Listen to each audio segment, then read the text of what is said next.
చాలా దారుణమైన సంఘటన జరిగిందండి. మద్యం మత్తులో ఒక అమ్మాయిని గుద్ది చంపేయడమే కాకుండా తల మీద నుంచి కారు పోనిచ్చేసి బ్రెయిన్ డెడ్ అయ్యేట్టుగా చేశారంటే ఎంత నిర్లక్ష్యంగా వాళ్ళు వ్యవహరించారు. మద్యం అనేది ఎంత ప్రమాదానికి కారణమైంది స్పష్టంగా అర్థమవుతుంది. అంతేకాకుండా ఈ ప్రభుత్వం అధికారంలోకి వచ్చాక చూసుకుంటే మహిళల ప్రాణాలకి లెక్కలేని పరిస్థితి మనం చూస్తూ ఉన్నాము. అత్యంత నిర్లక్ష్యం వహిస్తూ ఉండే పరిస్థితి కూడా మనం చూస్తూ ఉన్నాము. ఇది ఖచ్చితంగా ప్రభుత్వ హత్య అనేది స్పష్టమవుతుంది. ఎందుకంటే ఈ సంఘటన జరిగి 3వ తేదీ జరిగితే 6వ తేదీ వరకు అరెస్ట్ చూపించని పరిస్థితి. అలాగే ఎఫ్ఐఆర్ 3వ తేదీ కట్టినా కూడా ఆన్లైన్లో 6వ తేదీ వరకు కూడా కనిపించని పరిస్థితి. ఇందులో ఖచ్చితంగా తెలుగుదేశం పార్టీ వాళ్ళు అవ్వచ్చు, పోలీసులు అవ్వచ్చు, ఈ కేసును నీరుగార్చడానికి ప్రయత్నించిన విషయం నిజం కాదా అని మేము అడుగుతూ ఉన్నాము. ఎంత దారుణంగా ప్రభుత్వం వ్యవహరిస్తుందా? సాక్ష్యాధారాలు ఉన్నాయి, వీడియోలు ఉన్నాయి, ఆధారాలు ఉన్నాయి, అన్నీ ఉండి వీడియో విజువల్స్ బయటకు వచ్చాక అప్పుడేమో వీళ్ళని బయటకు తీసుకురావడం అంట. మాట్లాడితే హోంమంత్రి కోడిని కోసినా మేకను కోసినా వాళ్ళనేమో నిందితులను రోడ్డు మీద తిప్పాము, రోడ్డు మీద నడిపించాము అని చెప్తూ ఉంటారు కదా.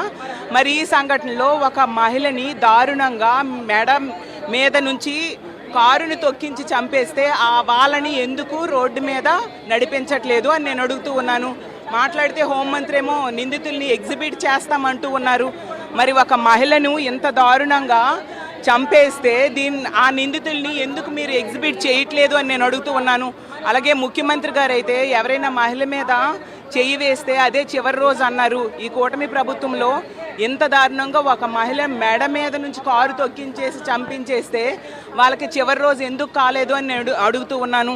అలాగే పవన్ కళ్యాణ్ గారి గురించి, ముఖ్యమంత్రి గారి గురించి, అలాగే హోంమంత్రి గారి గురించి ఆ రోజు ఆ ప్రియాంక తండ్రి ఇదే రాజమండ్రి వచ్చి పోలీస్ స్టేషన్ ఎదురుగా కన్నీరు మున్నీరై ఏడ్చి రోధిస్తే అప్పుడు కానీ వీళ్ళలో చలనం రాలేదు. అతను ప్రభుత్వాన్ని ప్రశ్నించాడు, ఇన్ని రోజులైనా మీరు ఎందుకు స్పందించలేదు, ప్రభుత్వం ఎందుకు స్పందించలేదు, ముఖ్యమంత్రి ఎందుకు స్పందించలేదు, హోంమంత్రి ఎందుకు స్పందించలేదు, డిప్యూటీ సీఎం ఎందుకు స్పందించలేదు, ఎంత నిర్లక్ష్యమా అని కన్నీరు మున్నీరై అతను తండ్రి చెప్పాడు.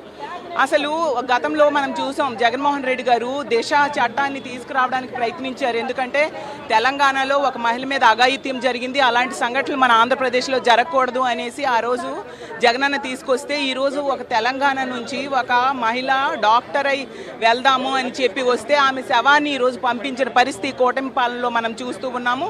అలాగే తీసుకుంటే పవన్ కళ్యాణ్ గారేమో సోషల్ మీడియా వాళ్ళ కోసం, సోషల్ మీడియాలో మహిళలు వేధించే వాళ్ళ కోసం టాస్క్ ఫోర్స్ని ఏర్పాటు చేస్తామన్నారు. ఇప్పుడు తీసుకుంటే మీరు ఏర్పాటు చేసిన టాస్క్ ఫోర్సు మహిళల్ని చంపేస్తూ ఉన్నా, వాళ్ళ మీద అత్యాచారాలు జరుగుతున్నా స్పందించరా అని నేను అడుగుతూ ఉన్నాను. అలాగే తీసుకుంటే అనిత గారు హోంమంత్రి, ఒక మహిళా హోంమంత్రి, ఎందుకు 3వ తేదీ యాక్సిడెంట్ జరిగింది, ఆమె హాస్పిటల్లో ఉంది చాలా రోజులు, అయినా కూడా కనీసం వెళ్ళి ఏం జరిగింది తెలుసుకునే ప్రయత్నం చేయలేదు. సమయం మీకు లేదా? అంతకంటే ఉద్ధరించే పనులు మీకు ఏమున్నాయి? మాట్లాడితే జగనన్నను కానీ మా పార్టీని కానీ తిట్టడానికి రోడ్డెక్కేస్తుంటారు కదా అనిత గారు. మరి ఇప్పుడు మీకు మీ టైం ఏమైపోయింది? అందుకే ఇలాంటివి జరిగినప్పుడు కఠినమైన శిక్షలు వెంటనే పడాలి అని చెప్పి ఆ రోజు దిశా చట్టాన్ని జగనన్న తీసుకొస్తే ఈ రోజేమో మీరు దిశా చట్టాన్ని ఈ కూటమి ప్రభుత్వం అధికారంలోకి వచ్చాక రద్దు చేశారు. ఎంత దారుణమా!